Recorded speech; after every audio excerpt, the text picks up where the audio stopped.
welcome to the channel. We're going to do a world premiere here. So I've had the shotgun shells that you guys see, probably have seen a lot of videos on, with the sausage and the cheese and the manicotti shells wrapped in bacon.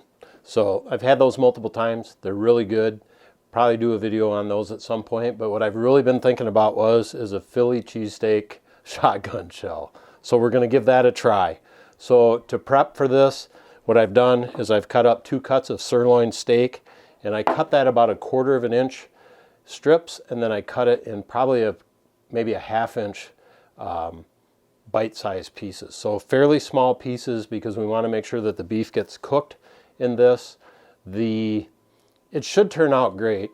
The wild card in this is that the bacon on the outside, along with the grease of the sausage on a regular shotgun shell, that helps soften the manicotti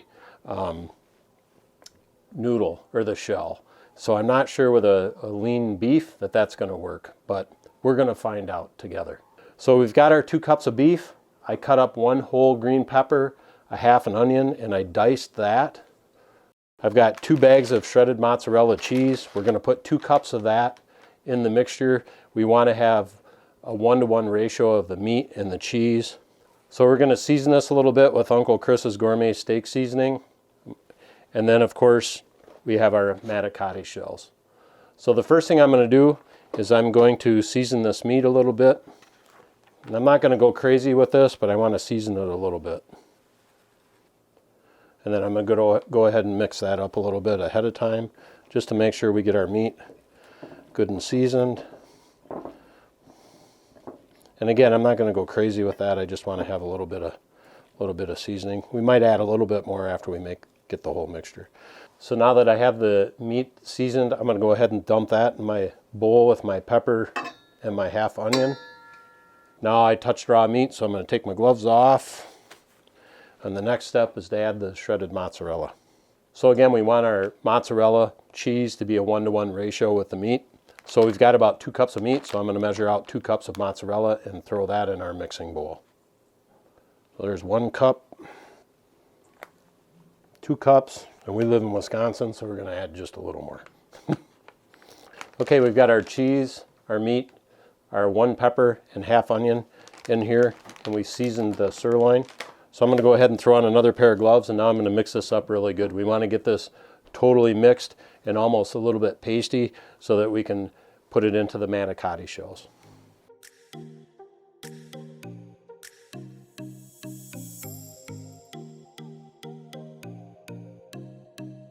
Okay, now we've got our meat and pepper, cheese, and onion all mixed up. You've got to really kind of work with it quite a bit. The meat doesn't want to separate the little pieces, so you just got to kind of lightly toss it, and those pieces will start to get cheese and onion stuck to them, and then they'll start to separate. And I'm going to go ahead and take my first shell. I usually just lay the shell in my hand like this, keep the one end closed, and then start pulling ingredients, and you just start working that into the end of the shell. And this is where you got to have some patience. It takes a while. You just want to keep working that in there. And sometimes you just have to take your finger and push it down in there a little bit, force it in. And it's okay if it's packed in there a little tight. That's not a problem. One little tip on the manicotti shells: if you're getting to the point where you're pushing really hard from one end to get your ingredients down there, rather than keep jamming it in from that one end because you'll risk breaking your shell, just flip it over and finish it off from the other side. So like on this one, I've got about 1 inch left, so I just flip it over, and I'm just going to pack that up. All right, so we've got our first shell. We're going to lay that on our pan, and then we're just going to rinse and repeat until we're out of mixture. So I'll go ahead and get the rest of these filled up.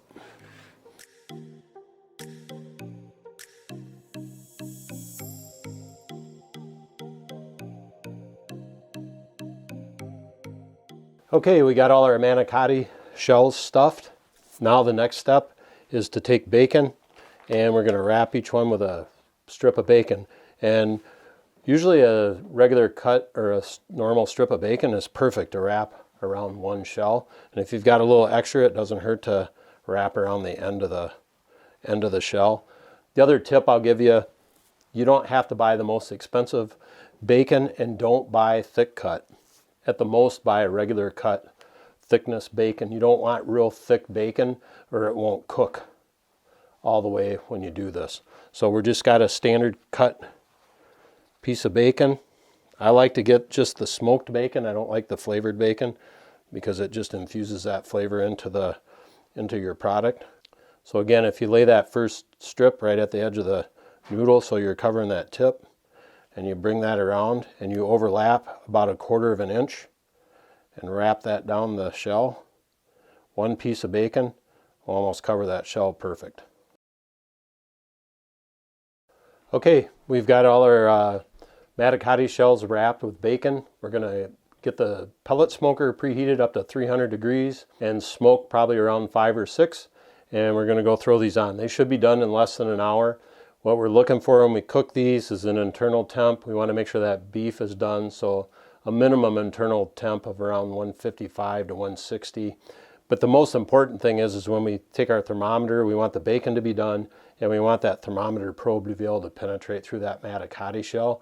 It's going to be a little bit of firmness, but it's not going to be crack firm, if that makes sense. It's just going to kind of feel a little firm and then go through, and that means that the manicotti shell is soft enough and it's where we want it. So we're going to go ahead and get those on the pellet grill, and before we do that, I'm just going to put a little bit more seasoning on the top just to add a little bit of color when they're done.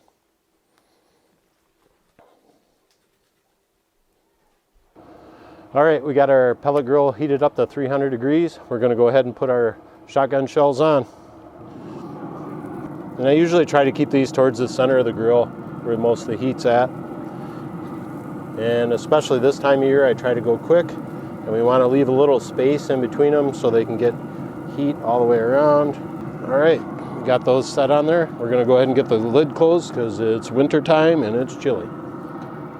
And I'm going to set the timer for about 1 hour, and then we'll come check them. All right, we got our Philly cheesesteak shotgun shells off of the camp chef. We're going to cut them open. They look amazing. We're going to cut one here and give it a try. It took about 45 minutes, 50 minutes to get to an internal temp of about 180, 170. I think that's okay though, and I think the reason it's warm like that is because of the vegetables and stuff like that. So we're going to go ahead, cut one open, and give it a try. All right, guys, here goes nothing. Mozzarella cheese, onions, peppers, and sirloin steak wrapped in bacon. How can you go wrong?